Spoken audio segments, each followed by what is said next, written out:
আকাশবাণী খবর পড়ছি চঞ্চল ভট্টাচার্য। প্রথমে বিশেষ বিশেষ খবর। 18 দিনের ঐতিহাসিক মহাকাশ সফর শেষে এক্সিওম 4 অভিযানে ভারতীয় শুভাংশু শুক্লা সহ 4 নভশ্চর আজ পৃথিবীতে সফলভাবে অবতরণ করেছেন। রাষ্ট্রপতি প্রধানমন্ত্রী সফল অভিযানের জন্য সকলকে শুভেচ্ছা জানিয়েছেন। রাষ্ট্রপতি বলেছেন, ছাত্রছাত্রীদের তাদের মাতৃভাষায় শিক্ষা গ্রহণ করা উচিত। আগামী বছরের পদ্মা সম্মানের জন্য মনোনয়ন এবং সুপারিশ 31 জুলাই পর্যন্ত জমা দেওয়া যাবে। ইয়েমেনে ভারতীয় নার্স নিমিষা প্রিয়ার মৃত্যুদণ্ড আপাতত স্থগিত করা হয়েছে। 128 বছর পর অলিম্পিকে ফিরছে ক্রিকেট। আসছি বিস্তারিত খবরে। 18 দিনের ঐতিহাসিক সফর শেষে এক্সিওম 4 অভিযানের ভারতীয় নভশ্চর শুভাংশু শুক্লা এবং অন্য 3 ক্রু সদস্য আন্তর্জাতিক মহাকাশ কেন্দ্র থেকে আজ পৃথিবীর বুকে সফল অবতরণ করেছেন। স্পেস এক্স ড্রাগন মহাকাশযান আজ বিকেলে ক্যালিফোর্নিয়ার সান ডিয়েগো উপকূলের কাছে প্রশান্ত মহাসাগরে নেমে আসে। রাতের মহাসাগরে স্প্ল্যাশ ডাউনের পর একে একে বেরিয়ে আসেন শুভাংশু সহ অন্যান্যরা। উল্লেখ্য, গত মাসের 25 তারিখ এই এক্সিওম 4 মহাকাশ অভিযানের সূচনা হয়েছিল। ফ্যালকন 9 রকেটে করে ফ্লোরিডা থেকে ড্রাগন স্পেস ক্যাপসুল আন্তর্জাতিক মহাকাশ কেন্দ্রের উদ্দেশ্যে রওনা হয়। 1984 সালে উইং কমান্ডার রাকেশ শর্মার মহাকাশ যাত্রার পর গ্রুপ ক্যাপ্টেন শুক্লা ভারতের দ্বিতীয় নভশ্চর হিসেবে প্রথমবার আন্তর্জাতিক মহাকাশ কেন্দ্রে পা রাখলেন। আইএসএসে থাকাকালীন শুক্লা ভারতের 7টি সুনির্দিষ্ট মাইক্রোগ্র্যাভিটি সংক্রান্ত গবেষণা করেছেন। দীর্ঘ সময় মহাকাশে বসবাস এবং ভবিষ্যতে এই গ্রহে অন্যান্য অভিযানের ক্ষেত্রে তার গবেষণালব্ধ তথ্য সহায়ক হবে। রবিবার নাসার এক্সপেডিশন ক্রু এক্সিওম 4 এর সদস্যদের জন্য একটি চিরাচরিত অনুষ্ঠানের আয়োজন করা হয়েছিল। শ্রী শুক্লা তার বিদায়ী ভাষণে এই মহাকাশ অভিযানকে এক অনবদ্য অভিজ্ঞতা হিসেবে উল্লেখ করেছেন। It has been an incredible journey. I did not imagine all this when I started on Falcon 9 on 25th. The team that is standing behind me, you guys have made it really special for us being here on the station. It was an incredible joy to be here and working alongside with a bunch of professionals like you. I would like to thank my country and all their citizens for supporting this mission, all the colleagues at ISRO who have worked tirelessly in developing all the protocols, the science and the outreach activities. আকাশগঙ্গা হিসেবে পরিচিত এই অভিযান মার্কিন মহাকাশ সংস্থা NASA, এক্সিওম space এবং ভারতীয় মহাকাশ গবেষণা সংগঠন ইসরোর এক যৌথ প্রচেষ্টা। রাষ্ট্রপতি দ্রৌপদী মুর্মু মহাকাশ সফর শেষে পৃথিবীতে ফিরে আসায় মহাকাশচারী গ্রুপ ক্যাপ্টেন শুভাংশু শুক্লাকে স্বাগত জানিয়েছেন। সামাজিক মাধ্যমে এক বার্তায় রাষ্ট্রপতি বলেছেন, আন্তর্জাতিক মহাকাশ স্টেশনে এক্সিওম মিশন 4 এর পাইলট হিসেবে গ্রুপ ক্যাপ্টেন শুক্লার ভূমিকা ভারতের মহাকাশ অনুসন্ধানের পাশাপাশি বিজ্ঞান ও প্রযুক্তিতে আন্তর্জাতিক সহযোগিতার জন্য নতুন এক মাইল ফলক রচনা করেছে। এই মিশনের সঙ্গে জড়িত সকলকে তিনি অভিনন্দন জানান। মহাকাশচারী শুভাংশু শুক্লার নিরাপদে প্রত্যাবর্তনে প্রধানমন্ত্রী নরেন্দ্র মোদী উচ্ছ্বাস ব্যক্ত করেছেন। শ্রী মোদী গ্রুপ ক্যাপ্টেন শুক্লাকে পৃথিবীতে ফিরে আসার জন্য গোটা দেশের সঙ্গে তিনিও স্বাগত জানিয়েছেন। বিজ্ঞান ও প্রযুক্তি মন্ত্রী ডক্টর জিতেন্দ্র সিং এক্সিওম 4 এর সফল অভিযান শেষে ভারতীয় বায়ুসেনার গ্রুপ ক্যাপ্টেন শুভাংশু শুক্লাকে অভিনন্দন জানিয়েছেন। সামাজিক মাধ্যমে এক বার্তায় শ্রী সিং বলেন, মহাকাশ জগতে ভারত প্রকৃত অর্থে অন্যতম স্থান করে নিয়েছে। भारत माँ का एक पुत्र आज कामयाबी से लौटा है, एक ऐसे प्रयोग से, एक ऐसी यात्रा से जिसमें बहुत सारे ऐसे एक्सपेरिमेंट्स किए गए जो पहले कभी ना किए गए थे, लेकिन जिनका समस्त मानव जाति के लिए महत्व रहेगा। आज वास्तव में विश्व बंधु के रूप में शुभांशु ने हमारी तर्जुमानी करते हुए वो काम वहाँ अंजाम दिया है और ये कह सकते हैं कि अंतरिक्ष में एक स्थायी स्थान भारत को आज स्थापित करने का अवसर भी रहा, सफलता भी रही। এদিকে ছেলের সফল প্রত্যাবর্তনে স্বাভাবিকভাবেই আবেগপ্রবণ শুভাংশুর পরিবার। পুত্রের সাফল্যে তারা গর্বিত বলে জানিয়েছেন শুভাংশুর মা এবং বাবা। बेटा हमारा सकुशल लौट आया है, इसलिए बहुत बहुत ईश्वर का धन्यवाद। बेटा इतने दिन बाद लौटा है तो थोड़ा सा भावुक होना बनता है।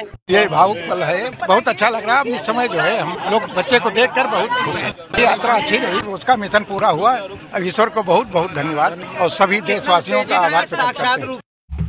বিদেশমন্ত্রী ডক্টর এস জয়শঙ্কর বলেছেন, সন্ত্রাসবাদ, বিচ্ছিন্নতাবাদ এবং চরমপন্থার বিষয়গুলিতে সাংহাই সহযোগিতা সংগঠন এসসিওর আপোষহীন অবস্থান নেওয়া উচিত। তিনি আজ সন্ধ্যায় চীনের তিয়ানজিনে এসসিও বিদেশমন্ত্রী পরিষদের বৈঠকে অংশ নেন।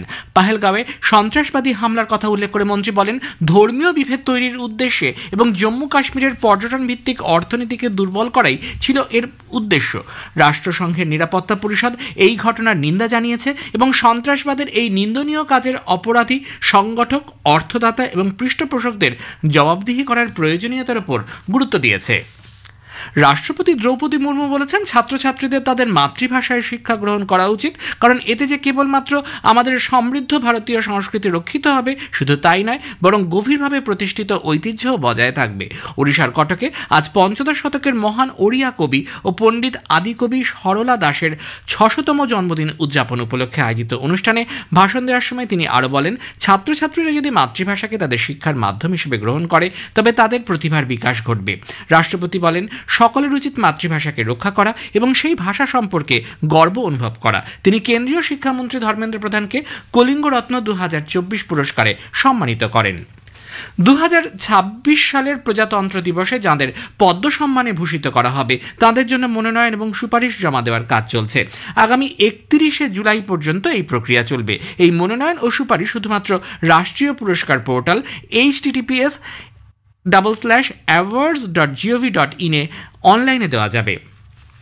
এই বিষয়ে বিস্তারিত তথ্য স্বরাষ্ট্র মন্ত্রকের ওয়েবসাইট https://mha.gov.in এবং পদ্ম পুরস্কার পোর্টালে পাওয়া যাবে।